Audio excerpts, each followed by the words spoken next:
Alexandra Dublanche, bonjour. Vous Bonjour. êtes vice-présidente de la région Île-de-France. Je vous remercie de nous honorer de votre présence pour cette interview. Alors, toute première question qu'on vous pose évidemment très souvent, quels sont pour vous les atouts de l'Île-de-France ? Alors effectivement, les atouts d'Île-de-France sont nombreux. Je trouve qu'il y en a un premier qui est ici, c'est tous ces entrepreneurs évidemment qui font la richesse de notre région dans tout un tas de secteurs très variés. Et donc nous, notre rôle à la région Île-de-France avec Valérie Pécresse, c'est d'essayer de les accompagner dans tous leurs projets, de faire fructifier ces atouts. Les atouts, ils sont nombreux. On est la première région en termes de R&D de France et même au niveau européen, en termes de dépenses, de recherche. On a un écosystème formidable de santé, d'intelligence artificielle, d'innovation. Et donc, comment on accompagne ces entrepreneurs en lien avec des partenaires comme la BPI, comment la région les accompagne pour les faire grandir. Comment les accompagne et une question surtout sur les PME, parce Oui. que Île-de-France, on pense évidemment aux grandes entreprises. En quoi cette région est-elle aussi attractive pour les PME ?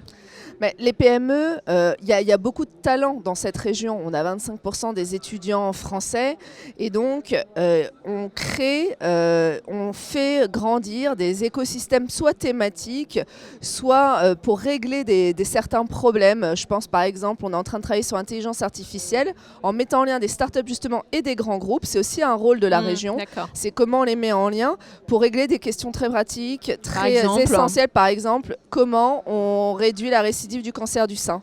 Donc, par exemple, des grands instituts de recherche sur le cancer comme l'Institut Gustave Roussy vont mettre à disposition de la donnée, de la data, et des PME, des startups vont candidater. Et il y a une startup qui a gagné, par exemple, ce challenge en répondant à cette question via l'intelligence artificielle, et donc avec un prix de la région, 1 million de la région, mais aussi cette mise en relation d'écosystèmes qui ne se connaissent pas, qui n'ont pas l'habitude de travailler ensemble. Donc, une mise en relation, de la dotation financière. Ouais. Est-ce qu'il y a d'autres secteurs d'activité ? Là, vous venez de citer la santé, que vous investissez de plus en plus. Il y a l'agroalimentaire, on est très poussé aussi sur l'industrie. Oui, l'agroalimentaire, on ne pense pas forcément à ça en premier. Mais oui, mais vous savez, la région Île-de-France est 75% rurale, agricole et forestière. C'est une grande région agricole. C'est pas Paris intramuros. Hein.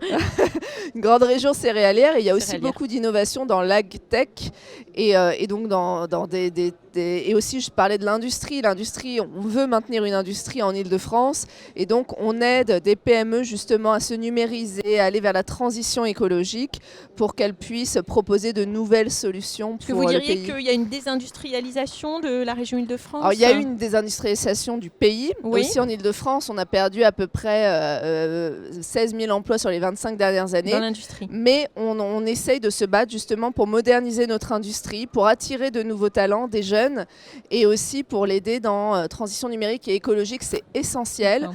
On travaille beaucoup sur la relocalisation, alors particulièrement en ce moment, mais nous, ça fait plusieurs années, pour relocaliser des emplois, parce qu'il y a aussi des conséquences sociales d'une désindustrialisation.